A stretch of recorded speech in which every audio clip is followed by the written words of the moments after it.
Hello, and welcome to the Metabolic Classroom. I'm Professor Ben Bikman, a biomedical scientist and a professor of cell biology.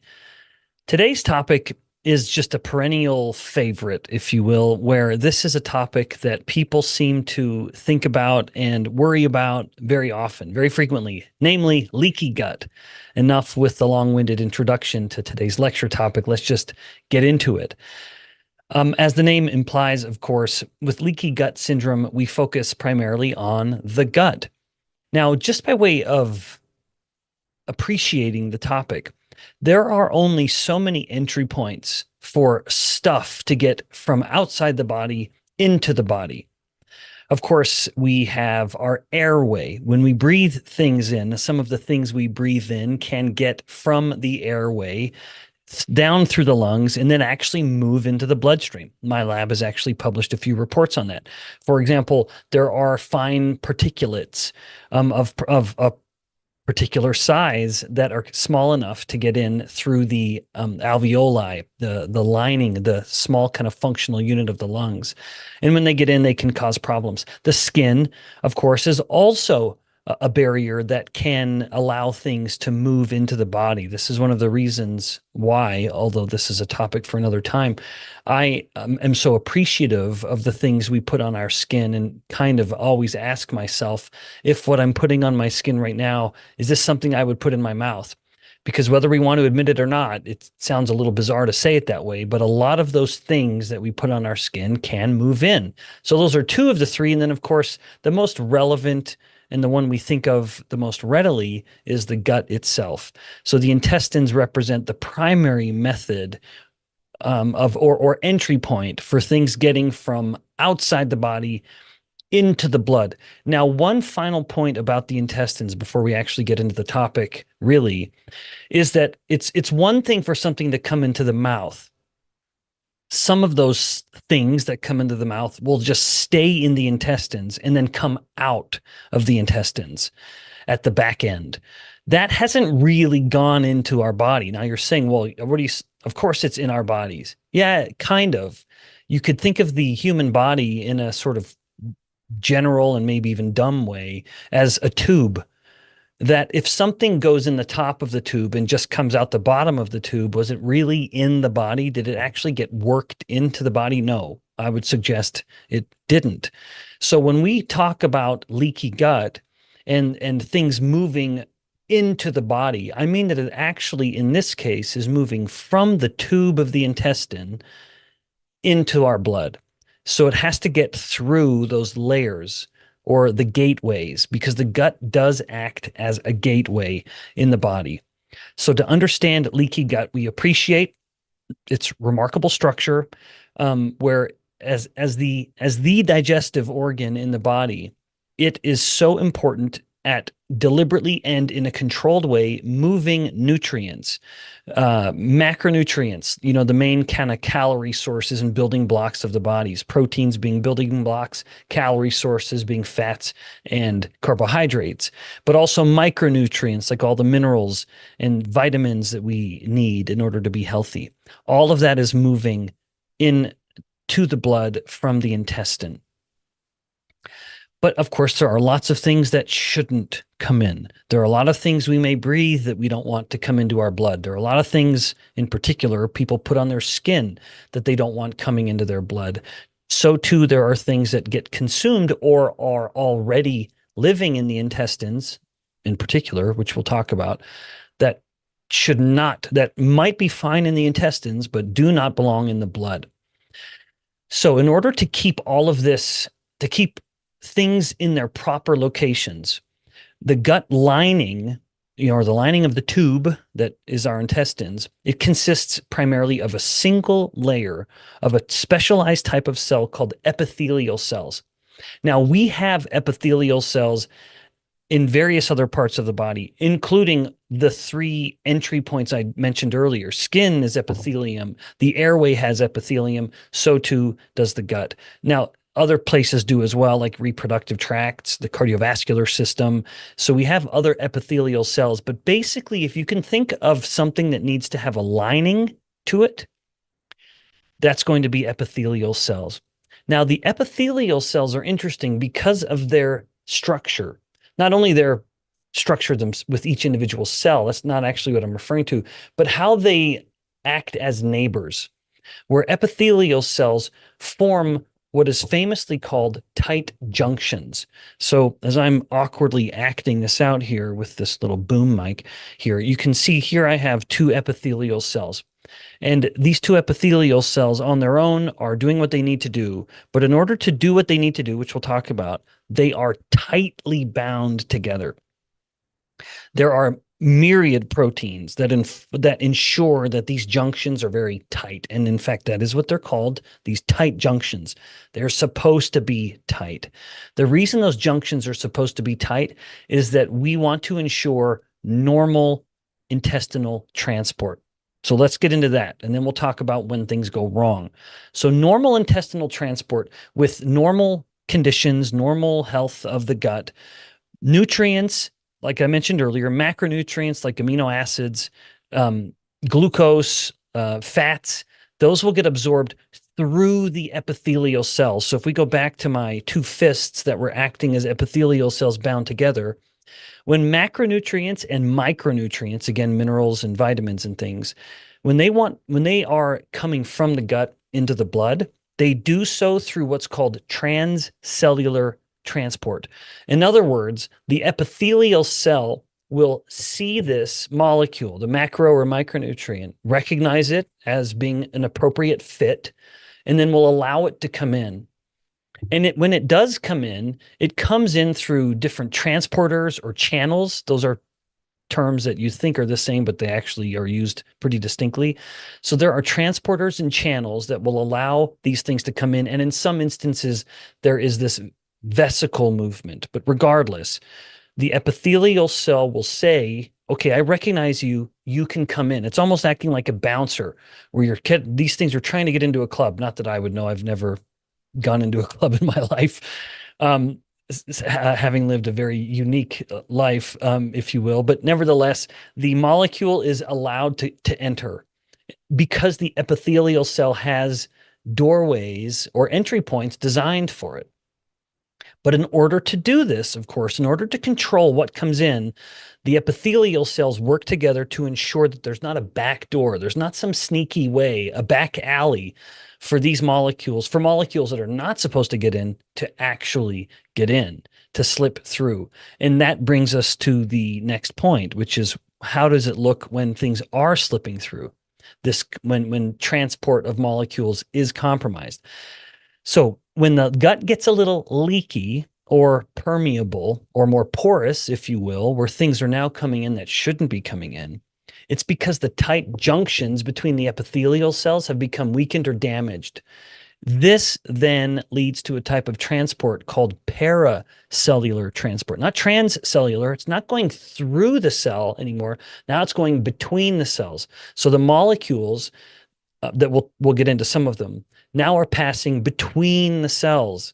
So it's like we had two bouncers at the door to the club standing shoulder to shoulder. And the only people that were getting in is because the bouncer would physically escort the person in. That's normal, healthy transcellular transport of micro and macro nutrients. With paracellular transport, now it's as if the guards here, the bouncers have stepped apart from each other, and now some little miscreants are able to slip between them. Paracellular. So this, of course, allows not only potentially harmful, but also just much larger molecules to be slipping through, including molecules and microbes, as I usually say, that now can slip through these gaps. And there are health consequences to this, as we'll get into. There are all kinds of things that can slip through. In the time that we have, I want to make you familiar with what I argue is the most relevant one.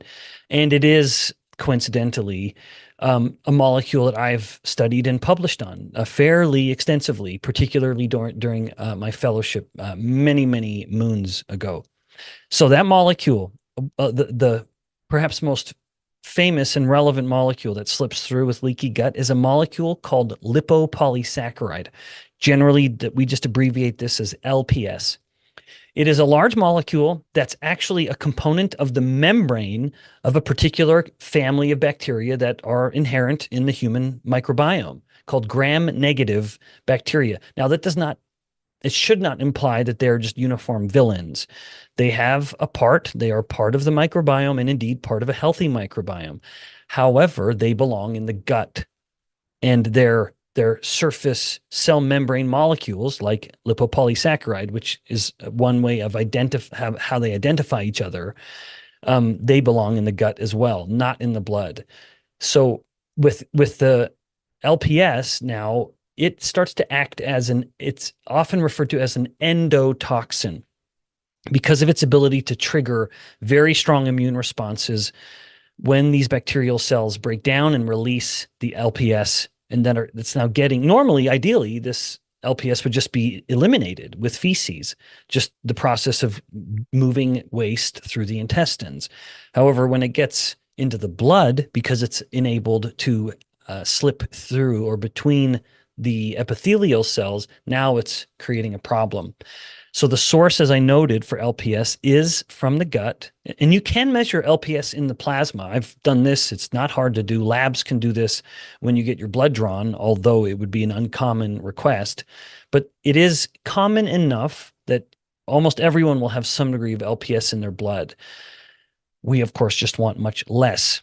And we also want molecules that can defend against the LPS, which I'll get to in a bit when we start talking about some of the solution to this. So now, one important point, and I'm going to revisit this when I start talking about some of the explicit disease consequences of LPS, is that when LPS enters the bloodstream, it can bind to these surface receptors that are on cells. Virtually every cell has these, called toll-like receptor 4, TLR4.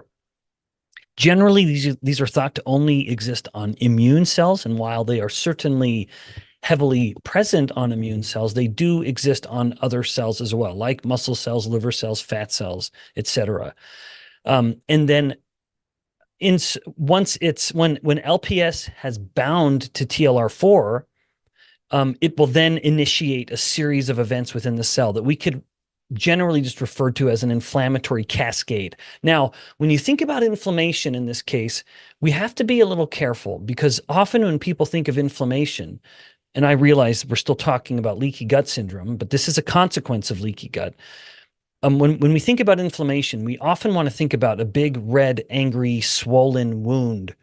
And that's really a matter of a little bit of edema or water accumulating there and just much more blood flow where the blood vessels have really dilated.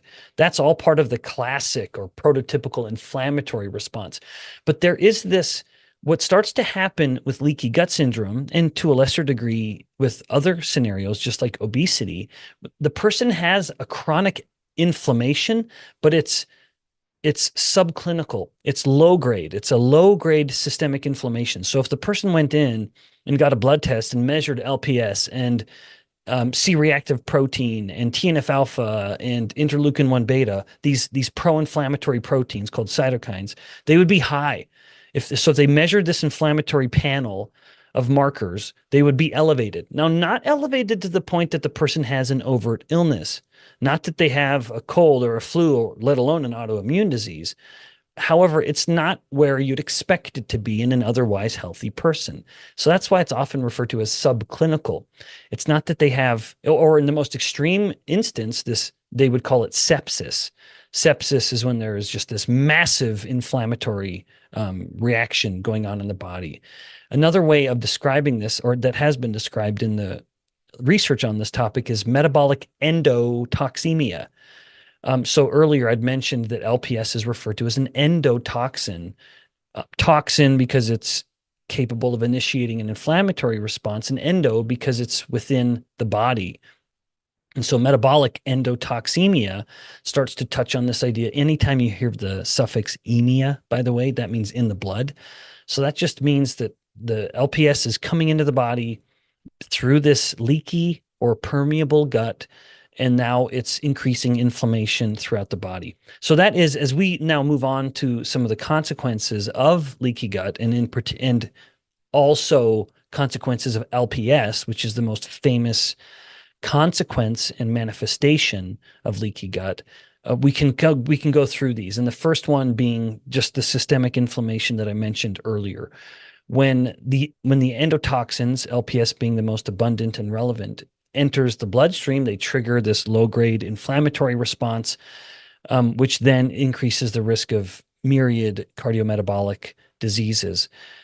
As I also, LPS is connected on its own to numerous complications like fatty liver disease, heart disease. Many people believe that atherosclerosis, or the formation of plaques in the blood vessel, is largely a consequence of these kinds of inflammatory aggravators, that far from being some problem of cholesterol, it's rather a problem of you're just sort of scratching at the endothelium of the blood vessels with these pro-inflammatory triggers, LPS being the relevant one here.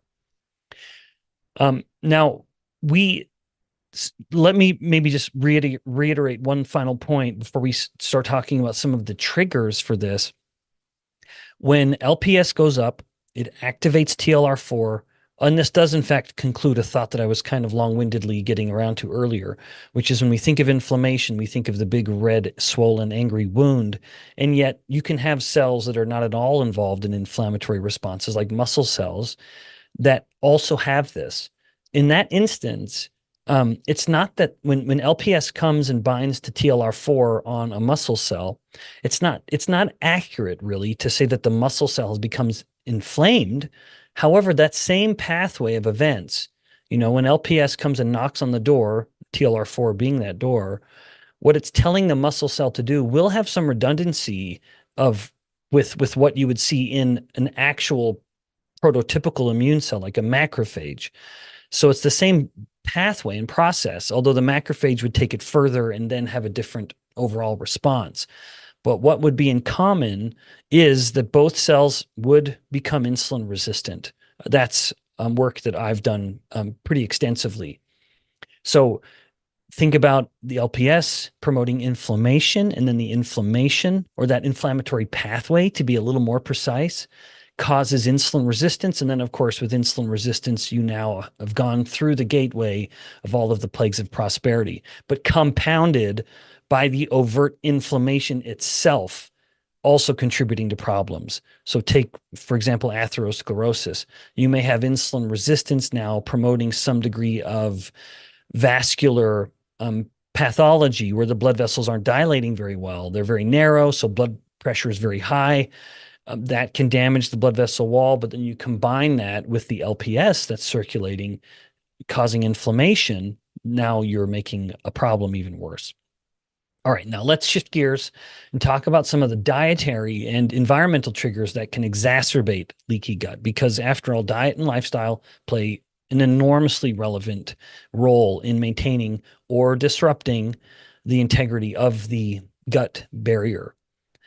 Okay, the first one, so now we're talking about the noxious stimuli that can turn leaky gut on or enhance the permeability or leakiness of the gut to things that should not be coming in from the gut. First one I start with for a reason, because the evidence really is so convincing and it is so abundant, namely the humble sugar fructose.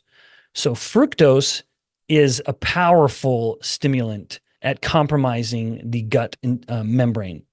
Now, of course, this is very, very common. Anytime you're eating sugar or high fructose corn syrup, or I would even add drinking a lot of fruit juice, because there's even evidence on this, that's a lot of fructose that the gut has to deal with.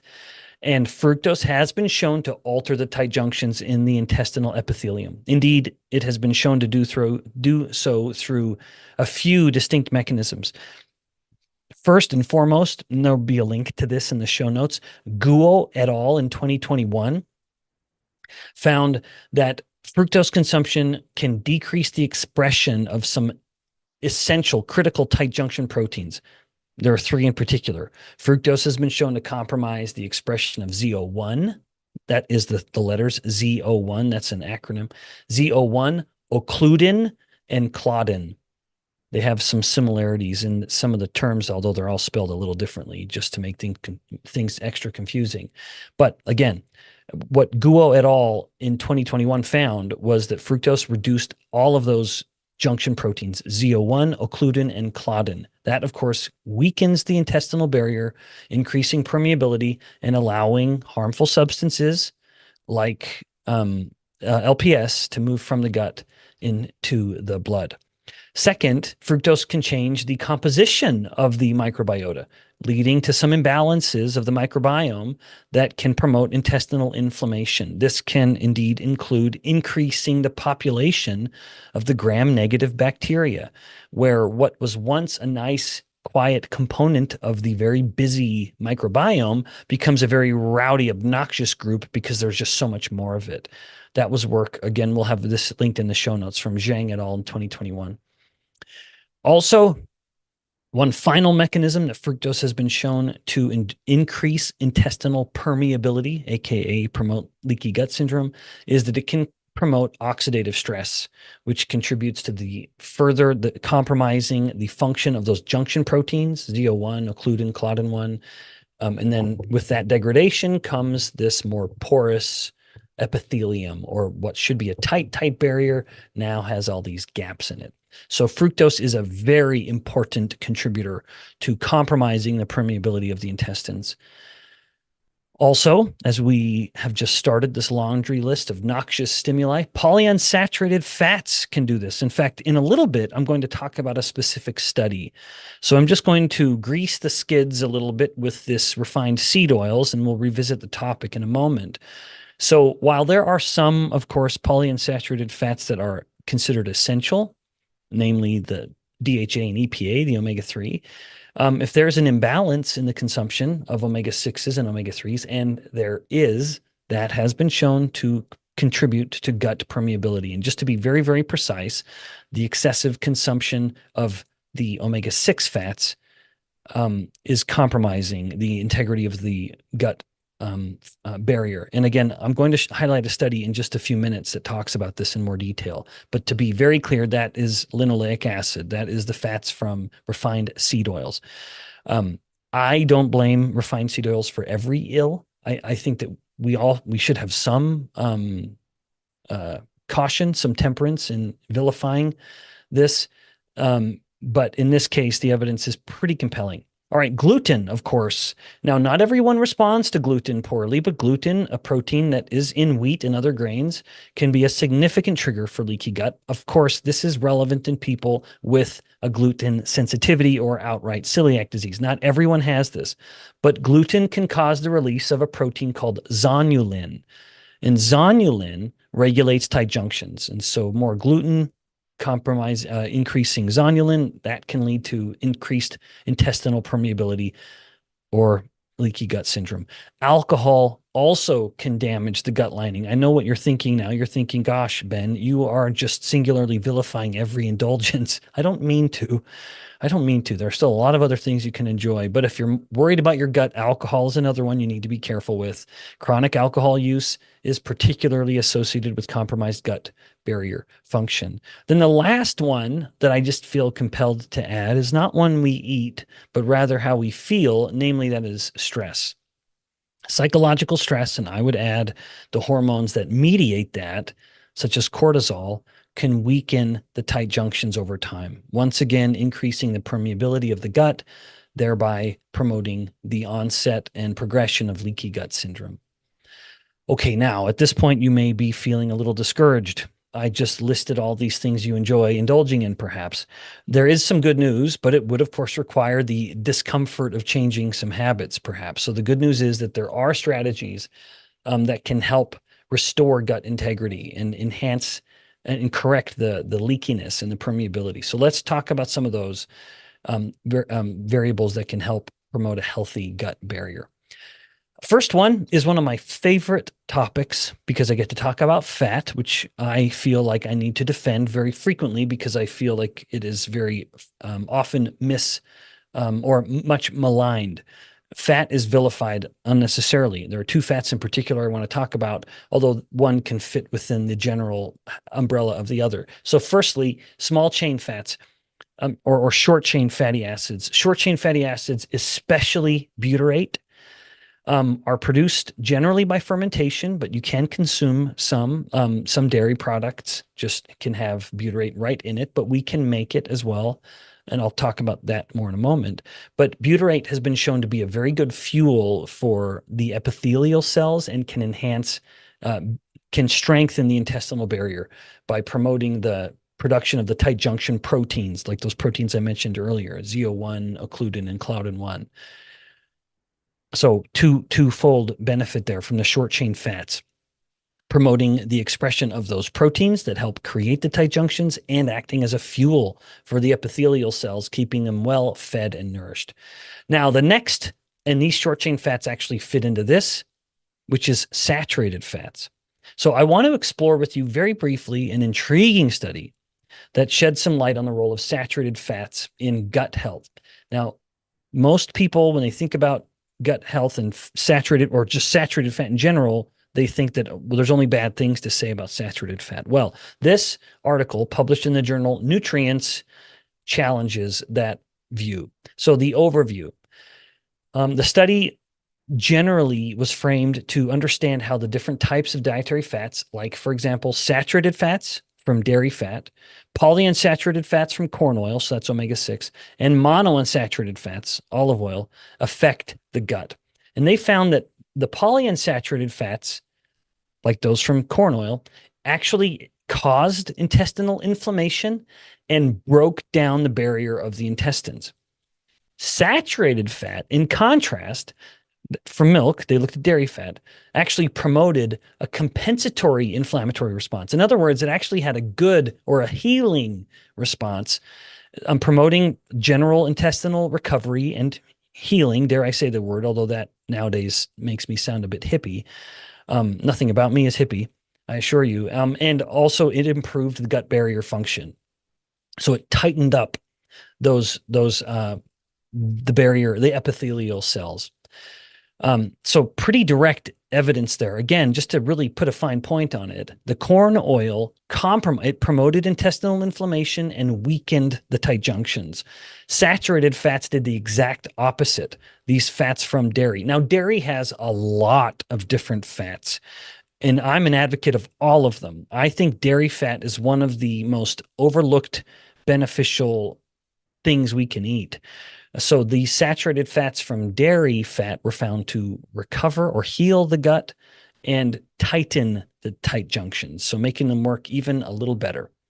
Now, another thing, this isn't so much something you eat, but something rather we create, and that is LDL cholesterol. In fact, I placed this deliberately in the conversation where I did, because some of the fear of saturated fats in the diet is that some people have an increase in LDL cholesterol when they eat saturated fats. This has overwhelmingly been viewed as a negative.